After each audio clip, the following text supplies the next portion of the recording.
En el año 295 a.C., el primer rey de la dinastía tolemaica de Egipto, Ptolomeo I, fundó en la ciudad de Alejandría una biblioteca que durante siglos se convirtió en un foco de atracción para todo tipo de científicos e intelectuales que querían estudiar los miles y miles de rollos de papiro que atesoraba. Si quieres conocer la historia de la mayor biblioteca de toda la antigüedad, este programa es para ti. ¡Empezamos!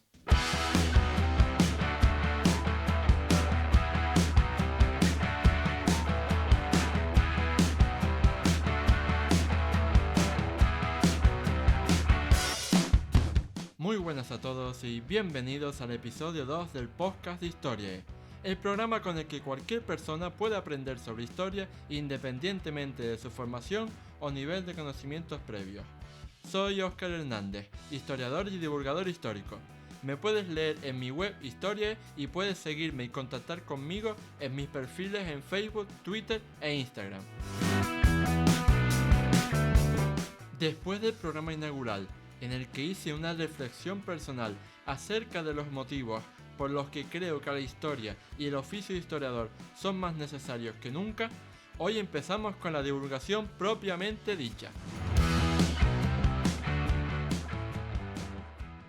Quienes me conocen personalmente o me siguen desde hace tiempo en las redes sociales saben que, aparte de ser historiador, también tengo formación académica en biblioteconomía. Y si metemos la historia y las bibliotecas en una batidora, el resultado no podía ser otro que la Biblioteca de Alejandría, uno de los mayores centros del saber de la historia. También quería abordar este tema porque me da la impresión de que hasta ahora la divulgación histórica en España no le ha dado la importancia que merecía. Quizás un momento de gran popularidad fue cuando se estrenó la película Ágora, de Alejandro Amenábar, centrada en la vida de la famosa científica Hipatía. Pero de resto la verdad es que no se ven muchos libros al respecto. Por eso, este programa pretende ser mi pequeño y humilde granito de arena a ese mundo. Dicho todo esto, creo que no puedo profundizar en la historia de la gran biblioteca sin dar unas nociones básicas de la ciudad en la que se insertaba. Al fin y al cabo, Alejandría fue una de las mayores y más prósperas ciudades de la antigüedad. Fundada en el siglo IV a.C. por Alejandro Magno, la ciudad se extendía 7 kilómetros de este a oeste y de norte a sur abarcaba casi 2 kilómetros. Si hacemos caso al historiador Diodoro Sículo, en el siglo I a.C. vivían en ella más de 300.000 ciudadanos libres, lo que elevaría el total, si incluimos, claro, a personas no libres, mujeres y niños, al menos a unas 600.000. Allí vivieron en su mayoría ciudadanos griegos o macedonios, pero también egipcios y inmigrantes de muchos otros puntos del Mediterráneo que se agrupaban según sus orígenes en barrios diferenciados. En Alejandría, más allá de los edificios reales, teatros, templos, puertos, gimnasios y termas, destacaba sobre todo el faro, considerado como una de las maravillas del mundo antiguo. Construido por Sóstrato de Nido e inaugurado en el 280 a.C., este coloso de 100 o 120 metros de altura funcionó durante más de 1500 años, concretamente hasta su desaparición definitiva en 1477. Pero bueno, si por algo es famosa la ciudad es por su gran biblioteca, fundada en torno al año 295 a.C. por el rey Ptolomeo I como parte de una institución mayor dependiente de los palacios reales, el Museion. Para que nos hagamos una idea, el Museion era un gran complejo exclusivo para sus miembros que estaba integrado por anfiteatros, observatorios, laboratorios e incluso un zoo, y contaba con lugares para el paseo, el debate o las reuniones. Lo cierto es que, a pesar de su fama, nada sabemos sobre la estructura física de la biblioteca, salvo que no contaba con un edificio propio. Algunos expertos solo han podido establecer que quizás tuviera un pórtico para los lectores, seguido de una serie de salas destinadas a guardar y archivar los documentos. En cambio, sí que podemos afirmar a ciencia cierta que la compra masiva de obras hizo que unos años después de su inauguración en tiempos del rey Ptolomeo III, entre el 246 y el 221 a.C., fuera necesario ubicar parte de los rollos de papiro en una segunda sede de la biblioteca, mucho más pequeña esta vez, en el santuario del dios Serapis, el conocido como Serapeum. Como ya se podrán imaginar, cuando se fundó la Biblioteca de Alejandría, no contaba ni con medio siglo de vida la ciudad en la que se albergaba, así que no era todavía el epicentro de conocimiento y cultura en el que se convertiría después. Por ese motivo, los primeros Ptolomeos tuvieron que ofrecer grandes incentivos a los intelectuales para que se trasladaran a vivir a la ciudad. Los sabios que componían el Museium eran nombrados de por vida por los reyes, disfrutaban de un buen salario, estaban exentos de impuestos y tenían alojamiento y comida gratis. Así lo que se buscaba era librarles de los problemas de la vida cotidiana para que se centraran solamente en la producción intelectual.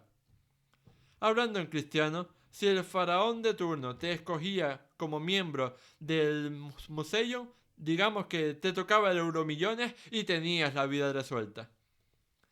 La otra gran tarea que tuvieron los Ptolomeos fue, evidentemente, llenar de libros la biblioteca, para que los intelectuales tuvieran cosas que estudiar.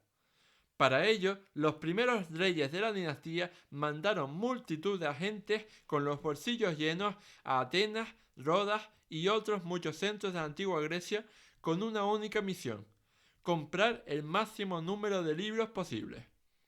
Las órdenes insistían en adquirir textos griegos de cualquier clase y temática, desde la poesía épica o las crónicas históricas hasta los recetarios de cocina y los tratados científicos.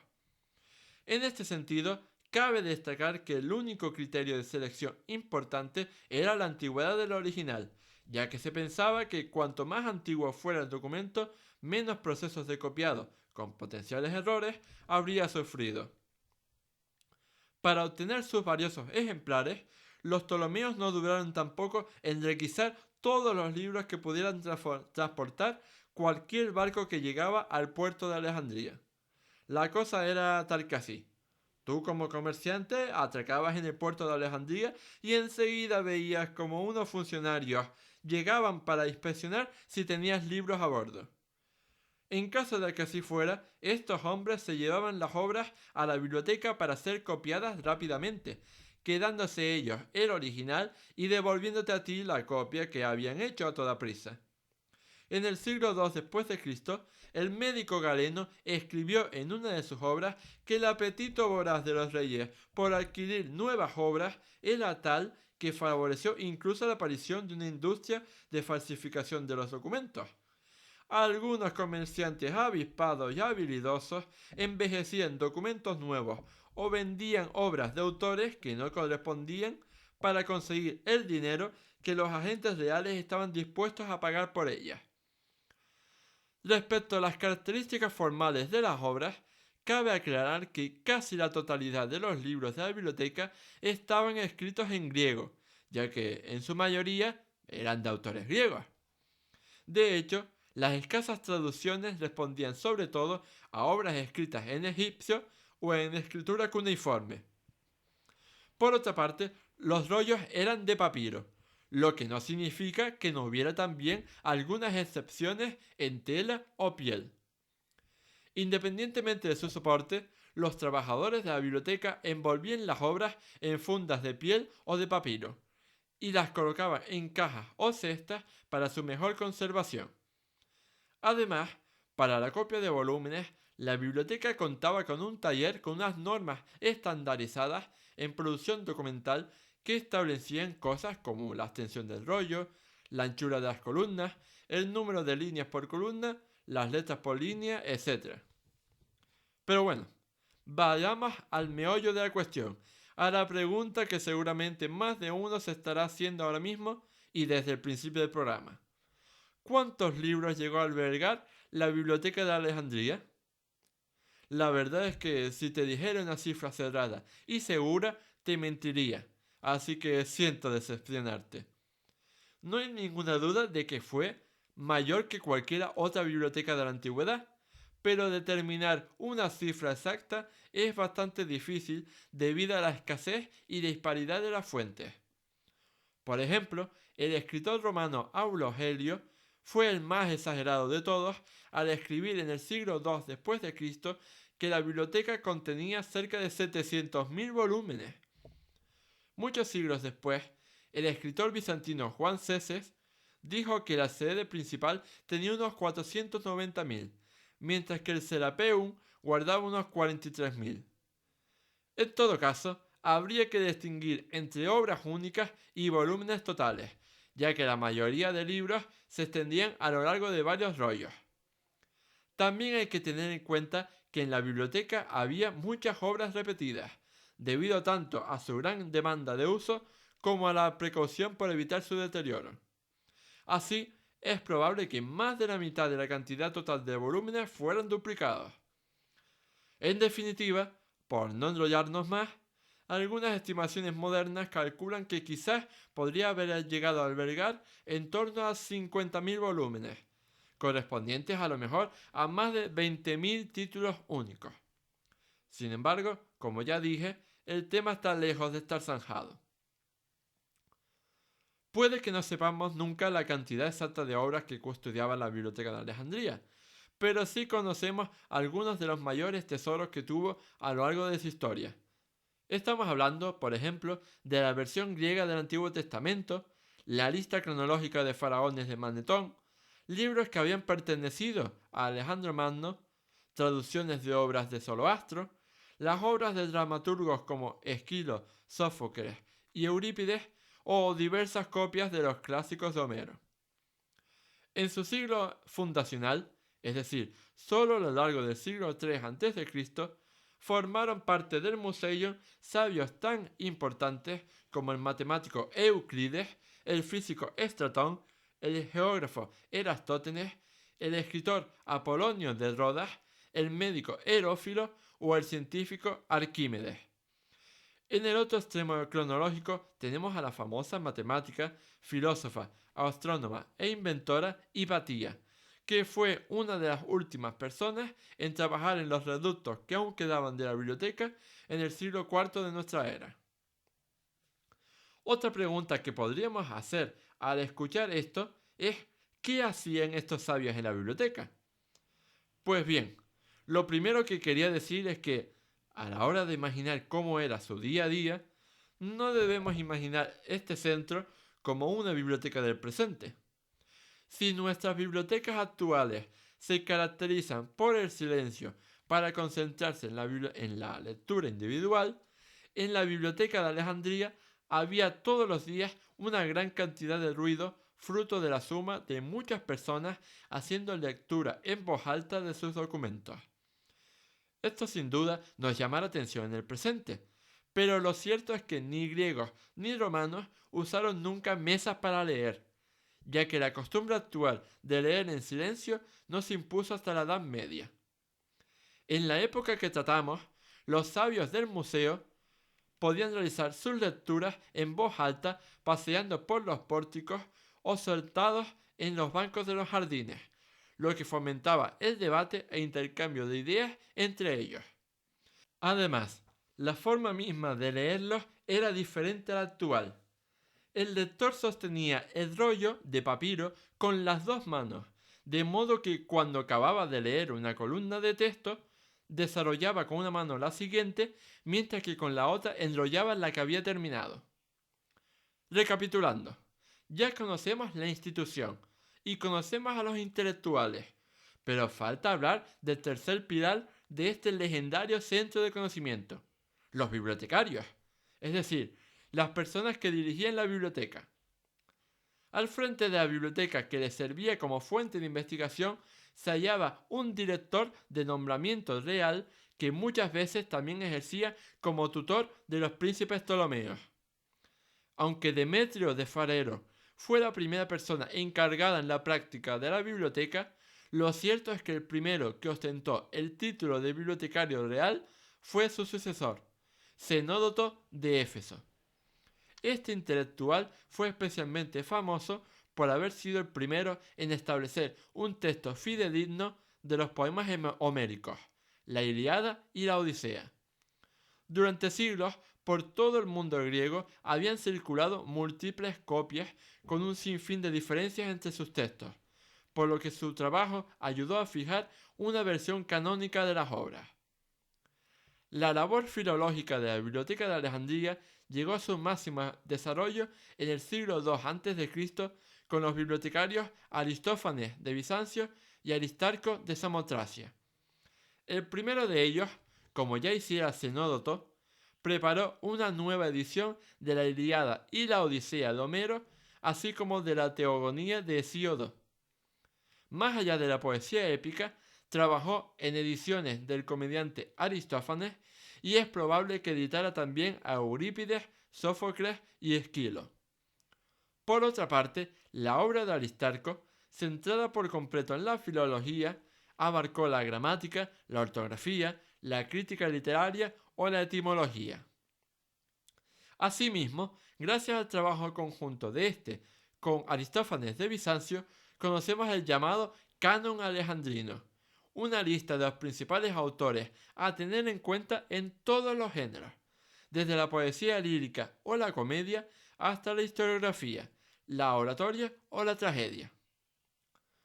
Por último, creo que es imprescindible hablar del poeta Calímaco de Cirene, que vivió entre el 310 y el 240 a.C. Si bien nunca fue director de la Biblioteca de Alejandría, su ineludible aportación a la historia de Alejandría en general y a la historia de las bibliotecas en particular se concretó en una obra excepcional no igualada en toda la antigüedad: los pinaques o tablas de todos los que fueron eminentes en cualquier género literario y de sus obras. Este libro no solo supuso un catálogo de todas las obras contenidas en la Biblioteca de Alejandría, sino que fue un inventario crítico de la literatura griega en su conjunto. Los pinaques estaban divididos en varios apartados, de los que conocemos algunos: épica, tragedia, comedia, filosofía, medicina, retórica, legislación, etc. En algunas de estas categorías había subdivisiones, y dentro de estas, artículos ordenados alfabéticamente y dedicados a cada autor en específico. Sin duda, los intelectuales que vivían en la institución agradecieron mucho este trabajo, que tanto facilitaba el manejo y estudio de los documentos de la biblioteca. No me quiero ni imaginar lo complicado que debía ser consultar los fondos antes de este trabajo. A lo mejor un recién llegado podía tirarse horas para encontrar justo el documento que buscaba, aunque, ahora que lo pienso, también es verdad que contaría con la ayuda del bibliotecario y de los demás compañeros, que ya sabrían moverse por la biblioteca como pez en el agua. Llegados a este punto, hagamos un repasito rápido de cómo vamos. Hemos hablado de la ciudad de Alejandría, de la fundación de la biblioteca, de cómo adquirió sus fondos y cuántos eran, de quiénes eran los intelectuales que la usaban y cómo era su vida, o de algunos de sus bibliotecarios más famosos. Así que nos falta hablar de un último tema fundamental: la destrucción de la biblioteca. Nuevamente, espero no decepcionarte si te digo que la verdad es que no sabemos con total seguridad en qué momento exacto de la historia desapareció la Biblioteca de Alejandría. No obstante, hay una cosa que podemos afirmar con total seguridad, o casi: no dejó de existir por el incendio provocado por Julio César en el año 48 a.C. en el contexto de la Segunda Guerra Civil Romana. Este error bastante común se debe a la información que nos ha llegado desde los escritos de varios autores. En realidad, ese incendio sí que existió, pero no habría afectado a la biblioteca en sí, sino a un almacén de rollos de papiro en blanco destinados a la exportación que se encontraban en la zona del puerto. Años después, la muerte de la reina Cleopatra VII y la incorporación de Egipto como una nueva provincia romana no significó tampoco el final del Museion y su biblioteca. Ambas instituciones siguieron vivas porque el papel de los soberanos egipcios, como patrocinadores, pasó a ser ocupado por los emperadores romanos. Sin embargo, ya nada volvió a ser lo mismo, puesto que la dotación económica y la adquisición de novedades fueron disminuyendo poco a poco.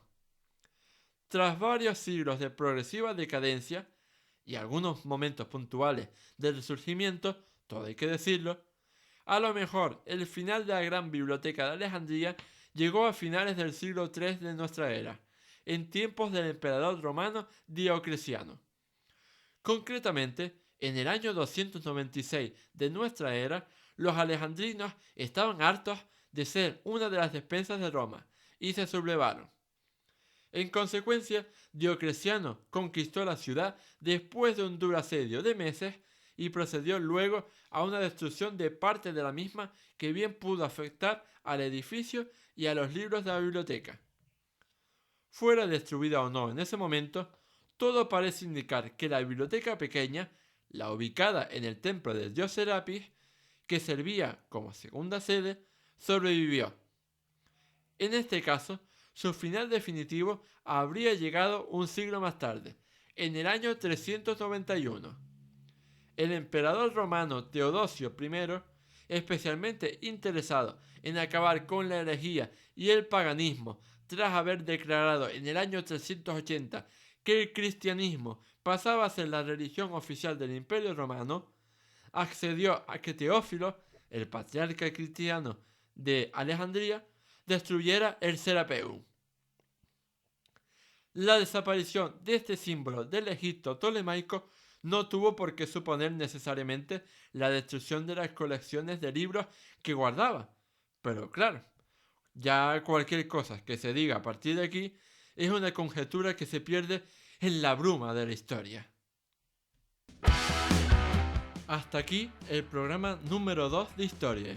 Espero que mi pequeña píldora de información sobre la Biblioteca de Alejandría te haya gustado. Si quieres profundizar más en el tema, te recomiendo que te hagas con el número 16 de la revista Historia Hoy, pues ahí publiqué el artículo en el que me he basado para crear el guión de este programa. Si quieres expresar tu opinión sobre esta cuestión, darme alguna sugerencia sobre temas a tratar en el futuro o aportar algo interesante al debate, no dudes en dejarme un comentario. Dicho todo esto, no me queda más que invitarte a darle a me gusta, a suscribirte al programa y a compartirlo en tus redes sociales para que llegue al máximo público posible. La Biblioteca de Alejandría nos necesita. Nos vemos en el próximo programa de Historia. ¡Hasta luego!